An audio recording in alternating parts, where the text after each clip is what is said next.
संजना बहू, यह क्या कर रही हो? खाना तो बन गया और रसोई भी साफ हो चुकी। अब रात को कौन सी खिचड़ी पका रही हो? सास अवंती जी गुस्से से बोली। वो मम्मी जी, पिंकी को भूख लगी है तो सोचा दलिया बना दूं। बहू, मैंने पहले ही कहा है, यह रसोई सिर्फ मेरी है। यहाँ मेरे नियम कायदे चलेंगे।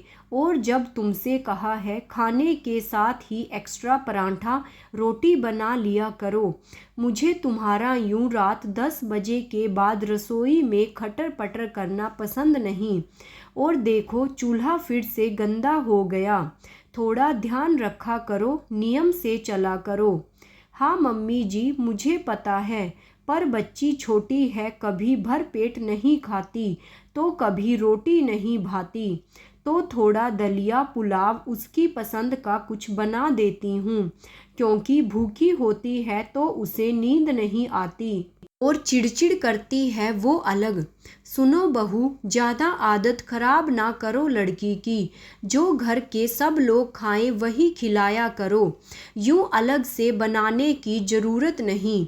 एक दिन नहीं खाएगी, 2 दिन नहीं खाएगी, तीसरे दिन अपने आप खा लेगी। ज़्यादा सिर चढ़ाने की ज़रूरत नहीं।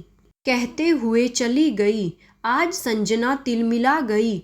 आखिर कब तक नियम कायदे सहने पड़ेंगे और क्यों? मगर घर में शांति चाहिए तो चुप रहना पड़ेगा। बहू, आज खाने में दम आलू, मटर पनीर, पुलाव, पराठा, रायता, चटनी बना देना।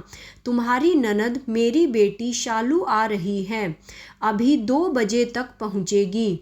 मुझे पहले से पता था पर बताना भूल गई। संजना हैरानी से अपनी सास को देख सोची, जानबूझकर नहीं बताई। बेटी आने की खुशी में तो फूली नहीं समाती है। शालू आ जाती है, सब मिलकर खाना खाने बैठ गए। वाह, बड़ी अच्छी खुशबू आ रही है, इतना सब बनाया है। पर भाभी, संजू के लिए तो कुछ भी नहीं यहाँ। अरे बेटा, तू हुक्म कर, मेरे नाती को मैं भूखा रखूंगी भला। चल बता, क्या बनाना है? माँ, दम आलू तो खा लेगा, पर उसके साथ पूड़ी चाहिए होगी। ठीक है, अभी बनवा देती हूँ। बहू, फटाफट पूड़ी बना दे। मम्मी जी, अब तो रसोई साफ कर दी है, फिर कैसे? तुम भूलो मत, रसोई मेरी है, जो कहती हूँ कर दो। रात को खाने के बाद रसोई साफ कर संजना पानी की बोतल भर सोने जा ही रही थी कि शालू, भाभी संजू ने ठीक से रोटी नहीं खाई, मैगी बना देंगी। दीदी, रसोई तो बंद हो गई और मम्मी जी को बिल्कुल पसंद नहीं की। उसकी बात पूरी हुई। बहू, तुम्हारी समझ में नहीं आता, मेरा नाती भूखा है, उसे जो पसंद है वह बना कर दे दो। आखिर बच्चों को छोटी छोटी भूख लगती है। और भूलो मत, रसोई मेरी है, यह मेरे नियम कायदे चलेंगे। अवंती जी फिर बोली। पर मम्मी जी, जब मैं आपकी पोती के लिए रात को खाने के लिए कुछ बनाती हूँ तब तो आप कितना सुनाती हैं। वो भी तो संजू जैसी छोटी है। और यह कैसे नियम कायदे, जो बहू के लिए अलग, बेटी के लिए अलग। आज हिम्मत कर बोल ही दिया। तभी शालू बात बिगड़ते देख अपनी मम्मी से बोली, क्या कर रही हैं आप? बच्चे तो बच्चे ही होते हैं, चाहे नाती हो या पोती, और उनके लिए थोड़ा अलग खाना बनाना ही पड़ता है।